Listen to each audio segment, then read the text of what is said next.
Ẹ káalẹ́ o. Ó ti ṣẹlẹ̀ o. It don't happen. So go come out there. Ó ti ṣẹlẹ̀ o. Ẹ ti gbọ́ nìyẹn o. Ìyá yín ti lọ jí 91,000 naira. Kí lẹ fẹ́ rí ṣe sí báyìí? Ìyá yín ti lọ jí 90,000 naira. Ó ti ṣẹlẹ̀ o. Afọ́jú olórí burúkú wọn ló ń ṣe ṣó. Mi tí rí títí ẹ̀rọ. Ọmọ Yorùbá máa padà kẹ́kọ̀ọ́. Ọmọ Yorùbá ẹ padà kẹ́kọ̀ọ́. Èmi ò sọ fún yín pé ẹ máa gbọ́n. Ṣẹpẹtẹrì ó ti padà post ìwọ náà mò ń dúró dè. Mo ti rọ́wọ́ ẹ lọ́sàn-án. Mo rí pé ó ń rìn ẹ lọ́sàn-án. Ọ̀sán yẹn ìwọ náà ń ṣọ́ mi, èmi náà ń ṣọ́ ẹ. Ó wá lọ kọ́kọ́ post lọ́dọ̀ àwọn ẹlòmíì. Ṣẹpẹtẹrì wọ́n lè bá sọ pé ibì kan ló ti rí. Gbogbo ẹ̀ náà láti rí. Àti ìyá yín ti lọ jí 90,000 o. Ìyá yín ti lọ jí 90,000. Hello. Hello sir. Mo ti wọ̀ online ẹjọ́ yẹn wá. Ìyá yín ti lọ jí 90,000 o.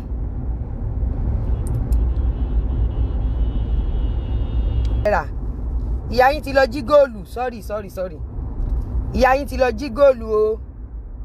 Ṣẹpẹtẹrì mò ń wọ ẹ̀dẹ̀ ìwọ náà wà mí dẹ. Ṣebí wọ́n ló kọ́kọ́ update lọ́sàn-án. Adẹ̀rí tó lọ kọ́mẹ́ǹtì tó ní lórí àdìtọ̀. Ṣẹpẹtẹrì lórí àdìtọ̀ gbẹ̀ngbẹ̀ngbẹ̀ngbẹ̀ngbẹ̀. Mo rí kọ́mẹ́ǹtì ẹ Ṣẹpẹtẹrì. Ó ti fi page ẹ Gistlover ó kọ́kọ́ fi post. Ó wá lọ comment àwa ń show ẹ. Ìwọ náà ń show wa, àwa náà ń show ẹ. Ṣẹpẹtẹrì ṣé o mọ̀ wípé gbogbo ayé máa mọ̀ pé wo ló set me up? O mọ̀. Sórí nǹkan tó ṣẹlẹ̀ lénìí. Ó wá jẹ́ kí n rántí bó ṣe palẹ̀ mọ́ ẹ̀gbẹ̀gbẹ́. The same concept gẹ́lẹ́gẹ́lẹ́gẹ́lẹ́. I still goal o. I still goal. Ṣebí na goal, I still goal o. O lè re o. Ojú olè wo. Mo ti lọ wo. Mo jí bàbá. Ojú olè re olè. Mo ti jí o. I don go steal goal o. See, make I tell you how I take steal the goal. The person wey get the goal, the person dey sleep. I come your kele. I enter the shop. I carry the gold. I steal am. As the person see me like this, the person come dey shout. I say, I think say na rubber band obo Ṣẹpẹtẹrì. Una no dey see the crowd. Ṣẹpẹtẹrì, you are not smart. Ṣẹpẹtẹrì, you are not smart. This afternoon, you updated. You can't comment. You can't put lonely at the top. Me, I dey watch you. As you self, they watch me. Ṣẹpẹtẹrì, you can't remind me how you take set up egbegbe. You know, say na the same concept you do for me today. You know, say they say egbegbe, go exchange money. Me, I no go exchange money, oh. Na accessories I go buy you. You know, say I be tailor. Na accessories I go buy you. I bought the accessories last year, November 17. When I reach my shop, I go show you. You know, see all these Ṣẹpẹtẹrì children, them plenty everywhere. I go buy the accessories, 91,000 naira. I collected the guy account details. My husband helped me transfer the money. I asked the guy, did you see the money? He said no. I left. I left for about 2 hours. Then after 2 hours, I came back. I asked him. He said he has seen the money. I said, "Top." And the guy gave me the accessories. In fact, I bought something from the other shop in front of the guy. That place, na accessories. No be clothes, then they sell for that place. So, no be na accessories. All this, yes, all this, you know, all this, all this collar, all these stones where we dey tack and all that. Now Tom Jones be that place, so wait, then they say wedding accessories. Now that place, so shall you understand? They don't do everything where they don't do. As I can't go there, even me, I don't they call one guy safe. I think say na the guy. I can't see the guy. I say, come, I don't they look for you safe. The guy can't tell me, say, into don't they look for me. I say, wait till happen. He said the money where I transferred the other time. Say the money no go. I say, why you no call me? The guy no talk. I say, you for call me now. I say the money don't go. I can't ask him which month. The guy no remember the month. In they do as if he no remember the month. And you know, say me, I be very smart person. Very smart lady. I can't go because all the people who I do transaction with, everything where I buy that day, it dey my brain. I can't go check the dates. I saw the dates. All this time, the guy don't they gather them. He don't they gather all secretary members. Sure, you understand? They call my name. And me, if I won't go buy accessories like that, I dey always cover my head. You they see me now if I go back. I don't tell una. Thank God, say I don't tell una say I dey hustle. I no fit do a show like secretary. I no fit sleep around with politicians.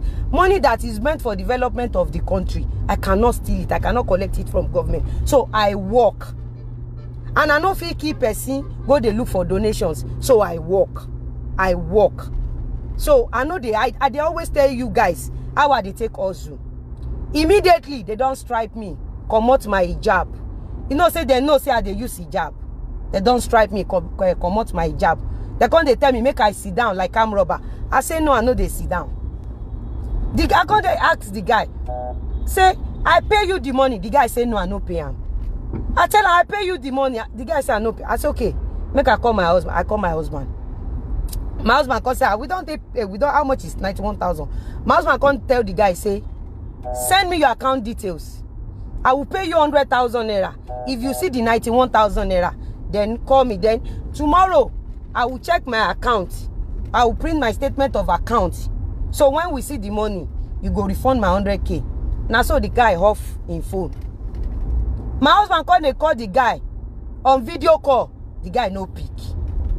Now that time I know say something don't happen. So they won't treated me like I'm robber. I know say na set up. First thing that strike my mind is Egbegbe. Because I remember say Egbegbe go exchange money. They can't talk say Egbegbe can't exchange fake money.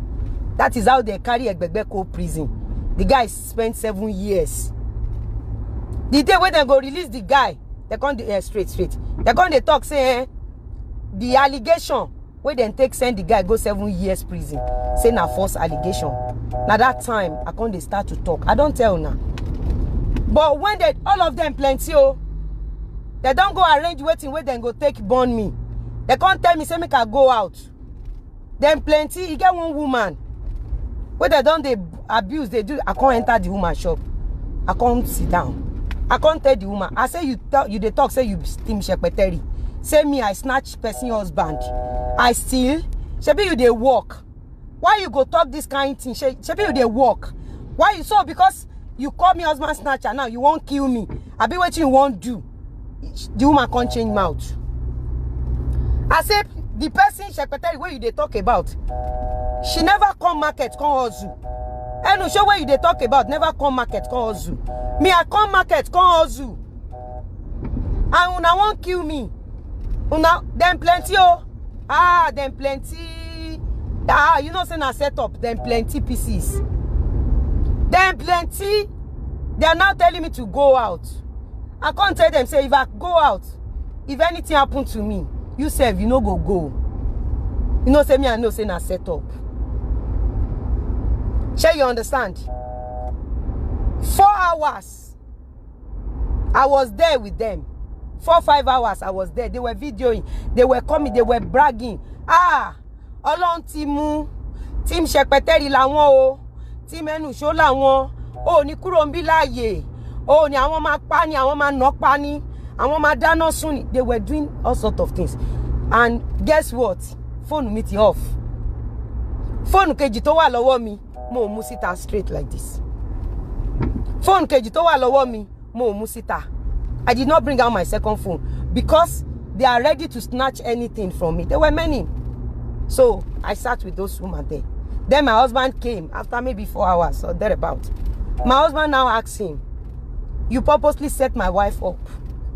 If truly, small, if truly this is not a setup, when I asked you to send your account details, why did you off the phone?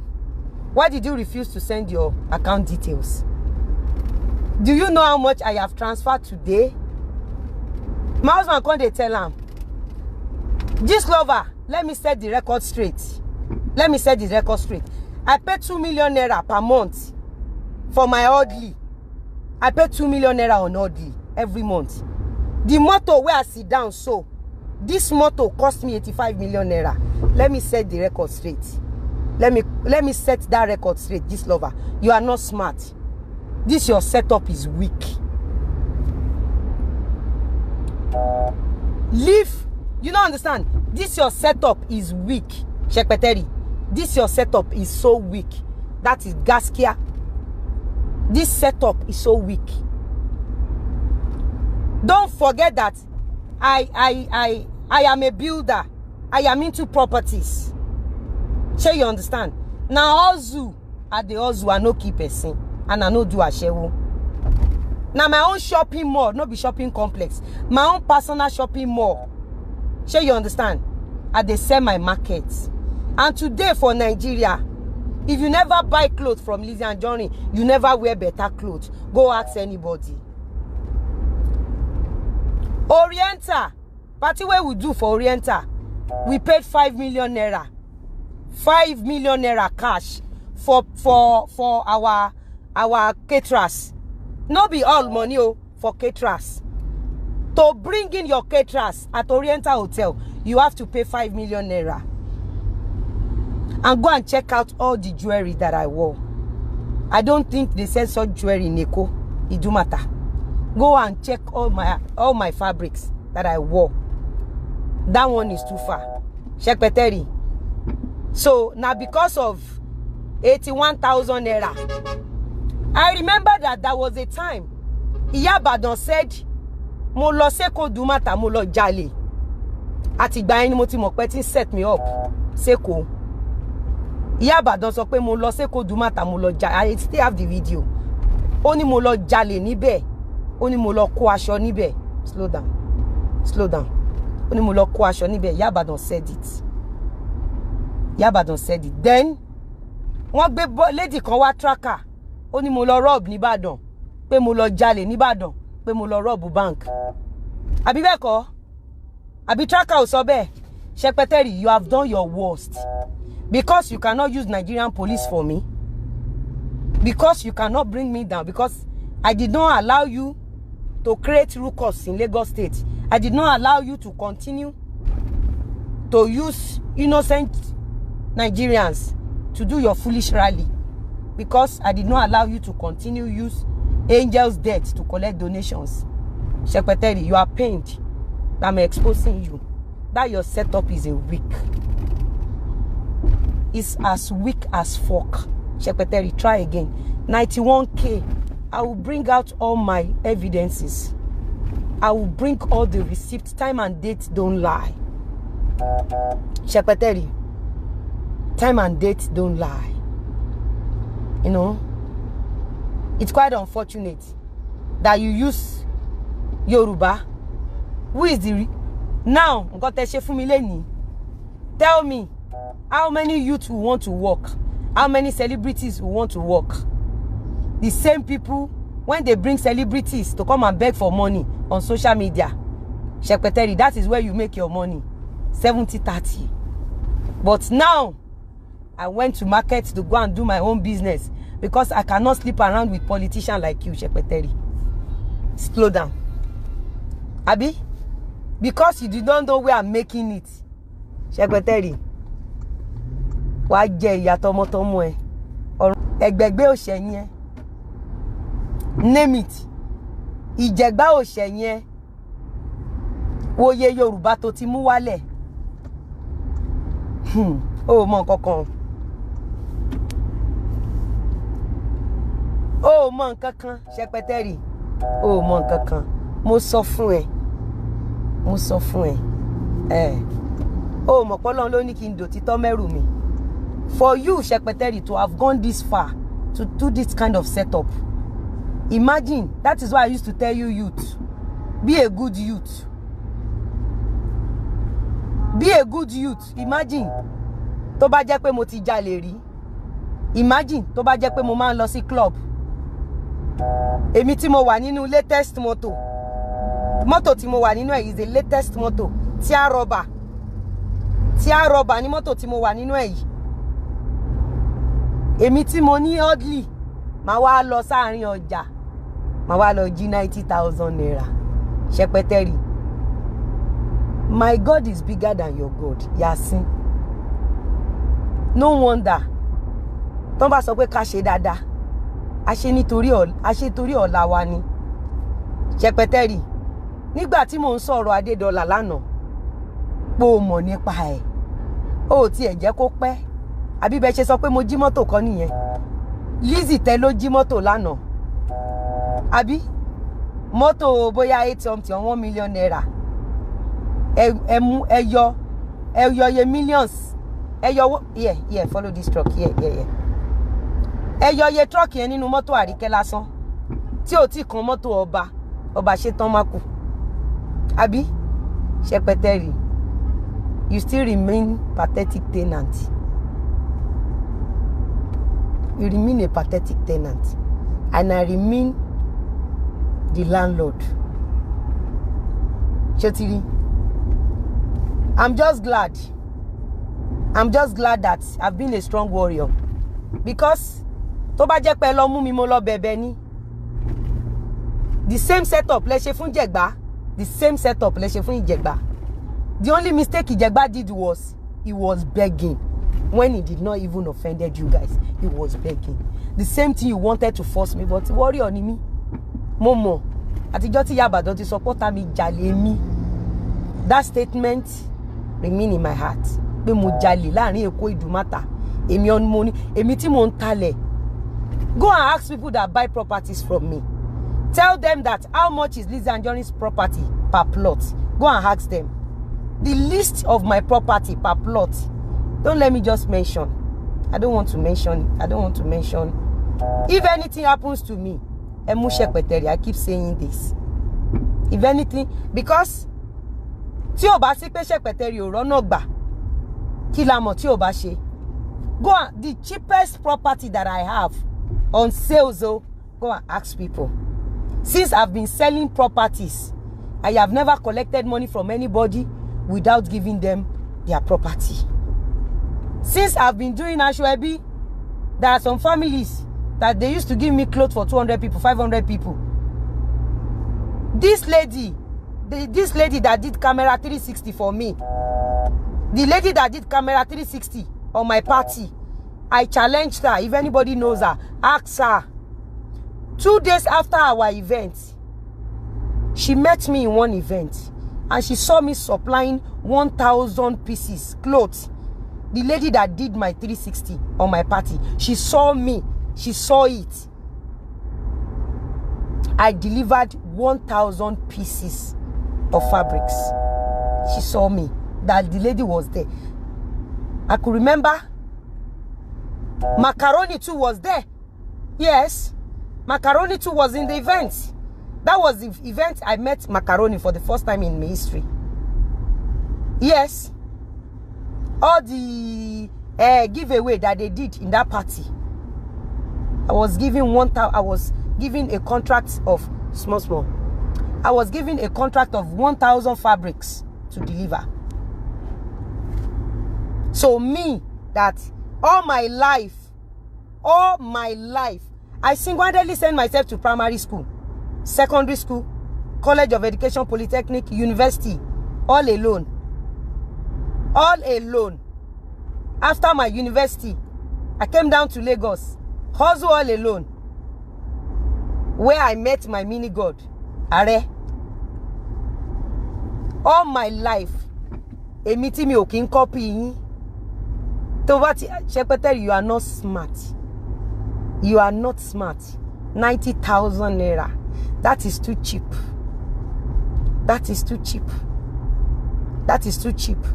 I could remember there was a day someone bought gold from me, and the person stole the gold.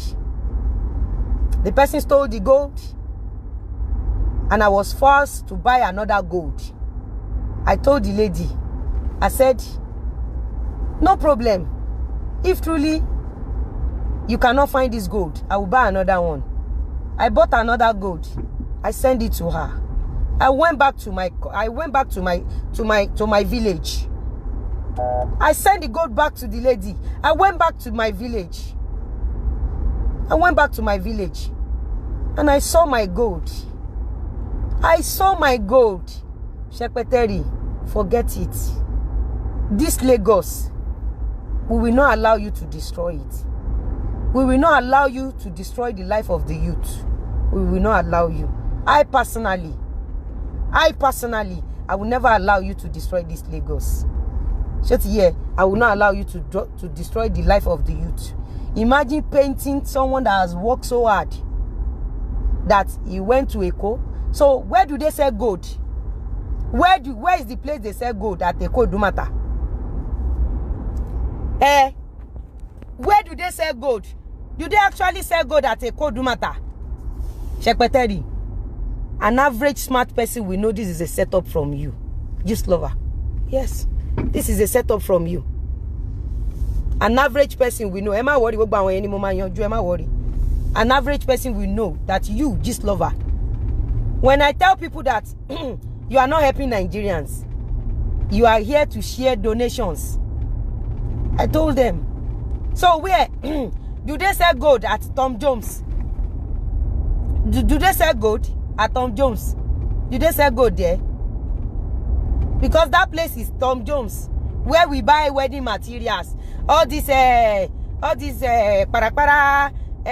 this thing, gold, para stones. We want to use for some, some clothes, not some branded clothes. Oh, if you want to do wedding gown, because I do wedding gown. I do wedding gown. So it depends on the money on the bride. The money the bride is paying. So I cannot go to Eko Idumota to go and buy accessories in peace. Abi, Secretary, how come you were the first person that posted? How come you know the story so quick? If you are not behind it. If you are not behind it. Like I said, when people say I should keep quiet, Secretary, imagine if I had kept quiet. Imagine what you would have done. You would have set me up like Baba Ijegba, or set me up like Egbegbe. But you know that I do talk. That is why you want them to mop me and burnt my enemy. Abi, Secretary Gislova, you failed again. You failed again. You failed. Like I said, if anything happens to me, old Secretary, Enui Show, hold all of them very, very, very well. I said it. I said it. You are now waiting. You are now waiting. You cannot post with Gislova. You now use one page on Instagram to post first.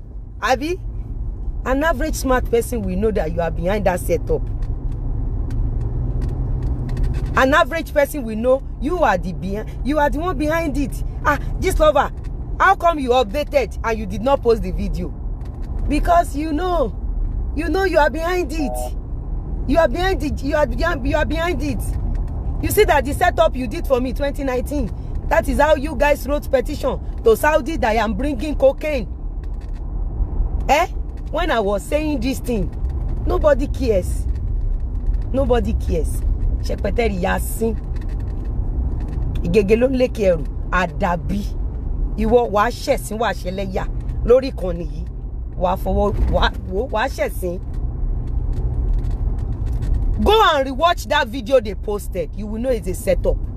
Go and I challenge all of you. Shebi Gislova has posted it. Go and rewatch it. You will know it's a setup. But they were not smart. They wanted to paint it that I stole gold. At the same time, they were forced to say 90,000 naira. Oh le law, 90,000 naira. So they owe me.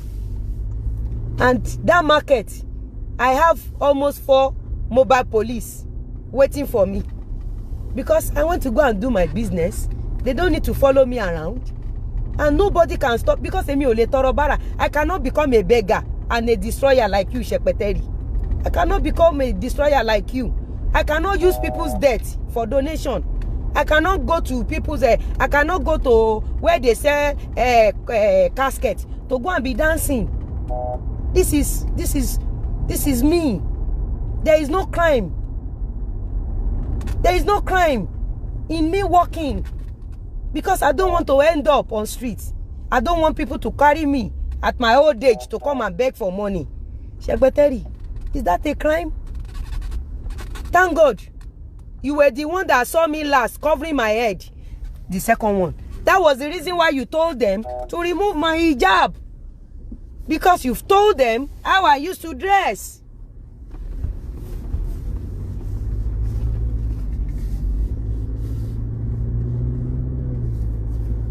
Is today, Shepeteri, you failed again. But you were not still smart. They were saying 90. You guys, I challenge you, go and rewatch the video. Go and rewatch the video. They were talking about 90,000 naira. Abi, my next show, I will bring out the video. I will analyze the video for you one by one. They were telling me to go out. They were telling me to go out so that they can't do their worst. But I am too smart. Shepeteri, you failed. This is a high opener. Yes, this speaks a lot. This speaks a lot. This shows how failed this country is. It shows, because I've been saying this, that Shepeteri wanted to kill me. Shepeteri is after my life. Enusho, you brought Enusho, you failed. Brought Adedola, failed.